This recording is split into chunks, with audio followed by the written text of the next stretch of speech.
Hey guys, final గా కొన్ని సంవత్సరాల తర్వాత ఫ్రెండ్స్ అంతా కలిసి గోవా వెళ్తున్నాం అనమాట. ఇంకా అక్కడ నా ఎక్స్పీరియన్స్ అంతా మీతో షేర్ చేస్తాను చూడండి. ఇంకా ఫస్ట్ గా ట్రైన్ లో వెళ్తున్నప్పుడు దూద్సాగర్ వాటర్ ఫాల్స్ కనబడుతుంది, సూపర్ గా ఉంటుంది. ఇంకా ఈవినింగ్ 6:30కి వాస్కోడి గామకైతే రీచ్ అయిపోయి ఇంకా అక్కడ నుంచి ఒక బస్ తీసుకొని రిసార్ట్ కి అయితే వెళ్ళిపోయామా. ఇంకా అక్కడ స్టే చేసాం నైట్ అంతా. ఇంకా మార్నింగ్ లేచేసి క్యాలంగుడ్ బీచ్ కి వచ్చేసామా. వ్యూ అయితే సూపర్ గా ఉంది బీచ్ లో. ఇంకా నాకైతే చాలా హ్యాపీగా అనిపించింది. అంటే బ్యాచిలర్స్ కి ఫస్ట్ గుర్తొచ్చే ట్రిప్ ఏంటంటే గోవా అన్నమాట. ఇంకా మేము 4 స్కూటీలు తీసుకున్నామా, దానికి పర్ డే కి 400 అనమాట.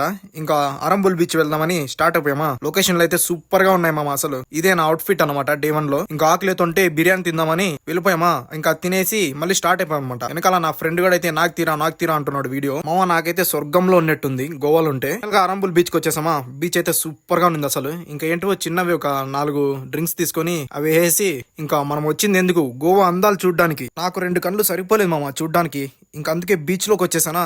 ఇంకా అక్కడ కూడా కొన్ని అందాలు ఉంటే చూసే లోపల టైం అయిపోయిందా ఈవినింగ్. ఇంకా స్కూటీలు వేసుకొని అలా వెళ్తున్నాం అనమాట. అరంబుల్ బీచ్ నుంచి రిటర్న్ అయ్యేప్పుడు ఈ ఐలాండ్ కనబడుతుంది మీకు, సూపర్ గా ఉంటుంది అసలు, మిస్ చేయకండి. ఇంకా డే 2 చూడాలనుకుంటే మన ఛానల్ ని సబ్స్క్రైబ్ కొట్టుమా.